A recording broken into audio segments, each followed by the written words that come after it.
श्रोता कौन है और सुनने के नियम क्या है?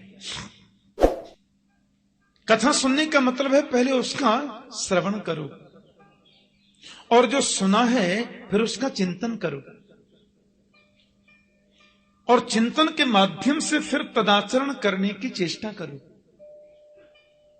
आज गोकर्ण जी महाराज ने आदरणीय आत्मदेव जी को जो उपदेश किया उसका मेरे जीवन से कितना संबंध है, इसका विशद विवेचन जिसमें किया जाए,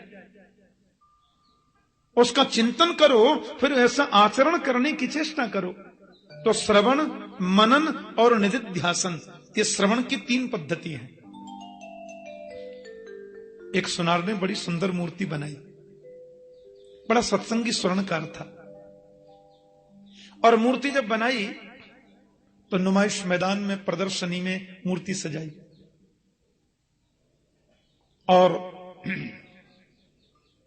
लोग देख रहे हैं मूर्ति के नीचे लिखा है वशिष्ठ देव, दोनों मूर्ति वशिष्ठ। लोगों ने पूछा क्या दाम है? बोले साहब इसमें एक मूर्ति 500 रुपए की है और एक मूर्ति लाख रुपए की है। लोग बोले लाख वाली कौन सी है और 500 वाली कौन सी है? बोले ये आपको बताना है, मैंने तो यहां रखी है। इसमें एक 500 की है, एक लाख रुपए की है। लोगों ने कहा वो लाख रुपए वाली सोने की है क्या? नहीं नहीं, दोनों पीतल की है। दोनों मूर्ति पीतल की हैं, दोनों मूर्ति 40-40 केजी की हैं। बनाने वाला भी मैं हूं, मॉडल भी एक है, और एक रत्ती भी कोई भारी नहीं है, एक रत्ती भी कोई हल्की नहीं है। बनाने वाला आपके सामने बैठा है, दोनों ही वशिष्ठ देव की मूर्ति हैं, पर इसमें एक लाख रुपए की, एक 500 रुपए की, ये आपको बताना। अब लोग बेचारे मूर्ति को उठाएं, कोई उसको उल्टी सीधी करके देखे, कोई नाक में अंतर तो नहीं है। जैसे कभी कभी अखबार में फोटो आते हैं ना, दोनों फोटो एक से, और कहते हैं इन दोनों में 5 अंतर हैं, अब आप बताइए क्या अंतर। तो मैंने देखा लोग वहीं पर कलम कॉपी लेके बैठ जाते हैं, तुरंत लिखेंगे, और उसमें अंतर दिखते भी नहीं और हैं भी अंतर, 5 अंतर निकलते। सुनार ने बोला आप बताइए इसमें लाख रुपए की कौन सी और 500 की कौन सी? अब सब लोग उठाकर कोई उल्टा करके देखें, कोई कान में उंगली डाल के देखें, कोई नाक में देखे, बिल्कुल एक जैसी मूर्ति। वजन में एक रत्ती का अंतर नहीं, बनाने वाला एक और बिल्कुल बराबर, और दोनों वशिष्ठ की मूर्ति, और दामों में इतना अंतर। हजारों लोग फेल हो गए। एक संत उधर से निकल के जा रहे थे।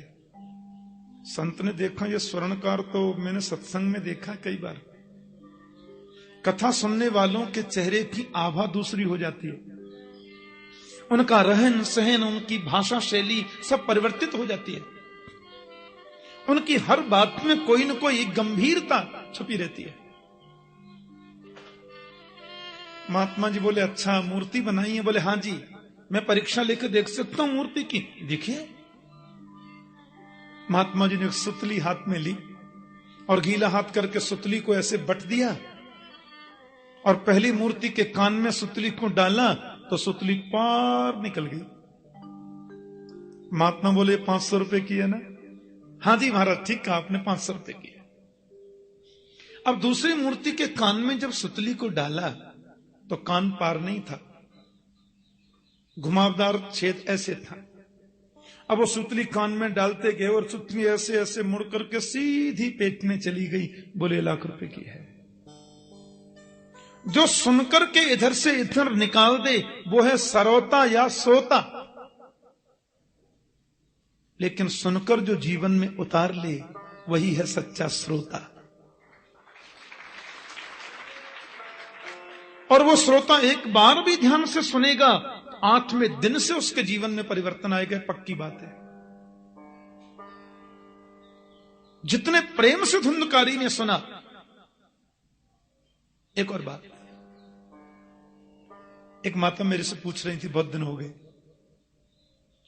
बोले ठाकुर जी मैंने 50 कथाएं अपने जीवन में सुनी हैं। मैंने कहा कैसा लगा? वो लगा बगा तो सब ठीक है महाराज, लेकिन वो कथा सुनने के बाद में विमान आता है, मेरे लिए कभी नहीं आया। हाँ, बोले धुंधकारी ने कथा सुनी, आप कहते हैं विमान आ गया, और मैंने 50 सुन ली, आज तक नहीं आया।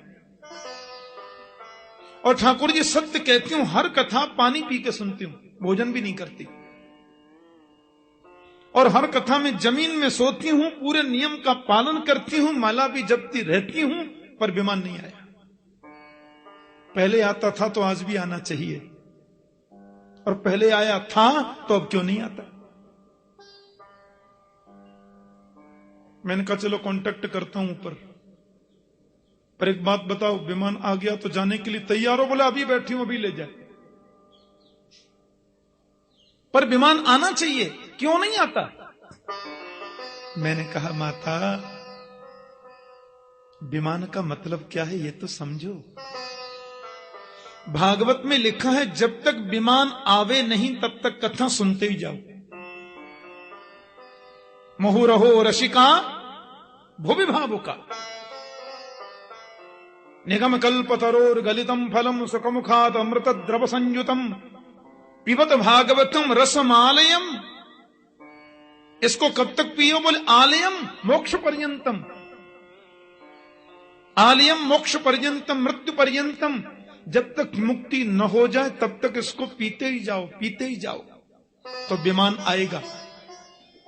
अब ये विमान एक कथा सुनने के बाद भी आ सकता है और 1000 कथा सुनने के बाद भी आ सकता है। जब तक विमान नहीं आवे तब तक कथा सुनते जाओ। मैया बोली क्या मतलब? मैंने कहा कथा सुनने के बाद यदि विमान नहीं आया तो माता समझो तुमने कथा सुनी ही नहीं। मैया बोली तो 50 सुनी थी वो सब बेकार है। मैंने कहा ये तो तुम देखो विमान आया कि नहीं। विमान का मतलब होता है विगता मान विमान। हनुमान जी का नाम हनुमान क्यों? जिसने अपने मान का हनन कर लिया वो हनुमान, जिसने अपने मान को नष्ट कर दिया वो हनुमान, और जिसके हृदय से मान अभिमान निकल गया वही विमान। कथा सुनने के बाद भी यदि अभिमान दिल में बना हुआ है तो समझो विमान आया ही नहीं। और एक कथा सुनने के बाद भी जीवन का अभिमान निकल गया, यही तो विमान है।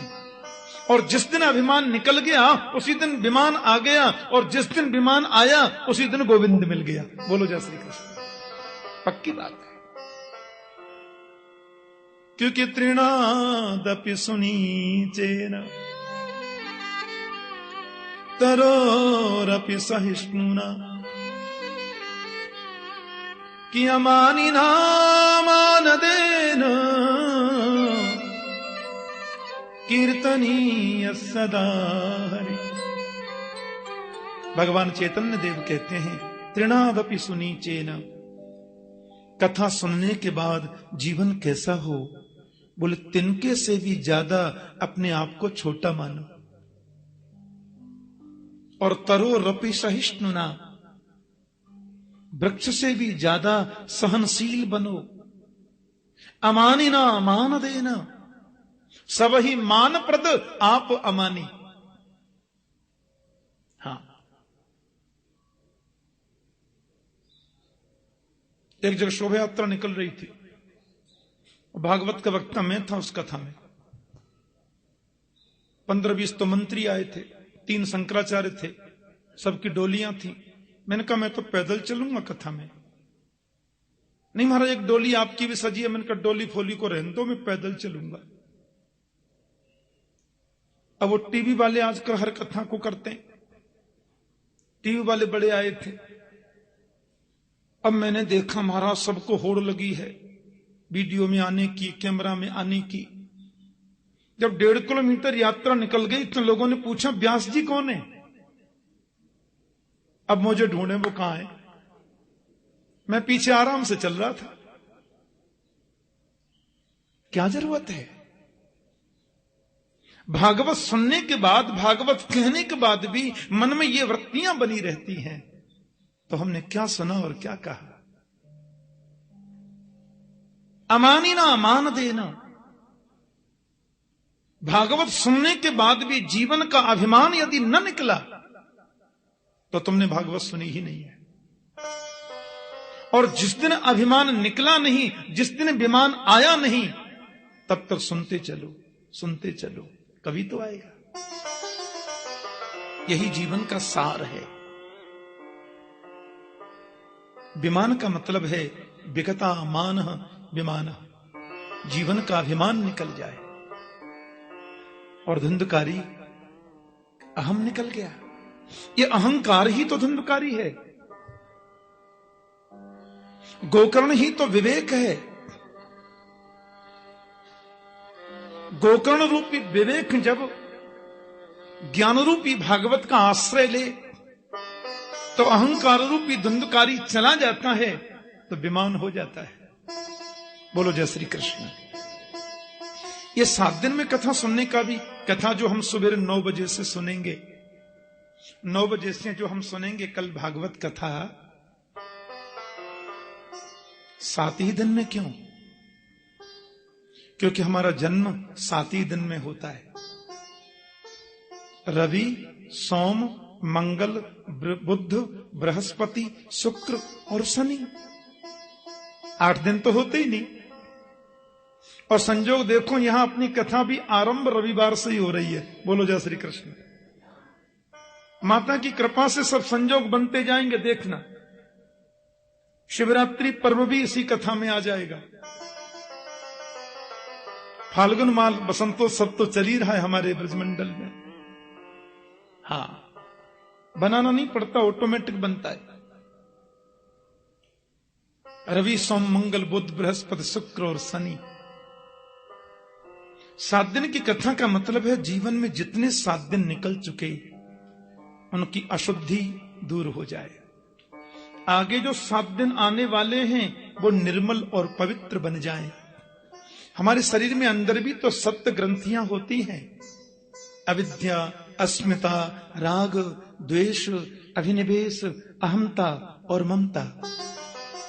एक एक दिन की कथा के श्रवण से एक एक ग्रंथि हमारी खुलती चली जाए, और जिस दिन 7 ग्रंथियां खुल जाएं उसी दिन तो विमान आता है। यही इसका मतलब है। भागवत सुनने के बड़े सुंदर नियम हैं। मैं 2 मिनट में जरा नियम और बता दूं। शुभ मुहूर्त में कथा का आरंभ करो। बिना मुहूर्त के कथा प्रारंभ करने से दोष नहीं लगता, लेकिन शुभ मुहूर्त में प्रारंभ करने से पुण्य ज्यादा जरूर होता है। भागवत की व्यास गद्दी पर जो वक्ता बैठे उसको विरक्तो वैष्णवो विप्रो वेद शास्त्र विशुद्धिकृत, उसको परम विरक्त होना चाहिए, संतोषी होना चाहिए। श्रीमद् भागवत में सदगृहस्थ सुदामा जी को उत्तम कोटि का विरक्त कहा है। कृष्ण स्यासीत सखा कश्चित ब्राह्मणो ब्रह्मवित्तम विरक्त इंद्रियार्थेषु प्रशांतात्मा जितेंद्रिय। तो गृहस्थ जीवन में जो संतोषी होता है उसकी विरक्त संज्ञा हो जाती है। इसलिए भागवत का वक्ता विरक्त होना चाहिए, परम संतोषी, और वैष्णव होना चाहिए, प्योर वेजिटेरियन। रामकृष्ण के भक्त को वैष्णव कहते हैं। विष्णु इदम वैष्णवम। वेद शास्त्र में निष्णात भी होना चाहिए। व्यास मंच पर उद्धरण भी देवे तो शास्त्रों का दे। ठीक है, कभी थोड़ा सा 1-2 मिनट कुछ कह दिया, अलग बात है, लेकिन ज्यादा चर्चा शास्त्र की करे। नियम है कथा का। बीच में आलस्य न आ जावे, इसलिए जह शब्दम नमः शब्दम शंख शब्दम चकारिए। बीच में कभी कीर्तन करावे, कभी जय जयकार लगाए, कभी शंख ही बजाए, ताकि श्रीमती निद्रा जी आक्रमण न कर लें श्रोताओं पर। हो सके तो 5 ब्राह्मणों का वर्ण करें, वर्णम पंच विप्राणाम। वक्ता की बगल में कुछ सुंदर कीर्तन आदि की व्यवस्था करें। वक्तु पार्श्वे सहायार्थम अन्य स्थाप्य तथा विधो। वेदियों की स्थापना, देवों का स्थापन, और कथा सुनने का नियम है कि 1 मिनट भी कथा छूटे नहीं, ये प्रयास करें श्रोता। व्यास के आने से 15 मिनट पहले आके बैठे।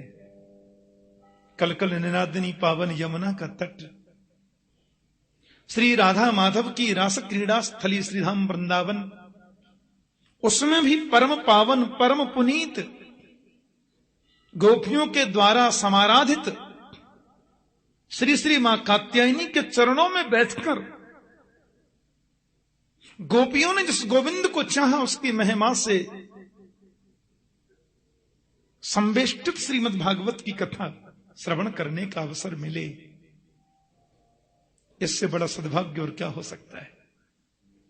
तो कथा सुने तो बिल्कुल नियमबद्ध होकर के 1 मिनट भी छूटे न, कथा हमारी पूरी सुने, ये नियम। और तीर्थ में, वृंदावन को हम लोग तीर्थ नहीं कहते। मुझे लगता है वृंदावन को तीर्थ कहना तो वृंदावन धाम का अपमान करना है।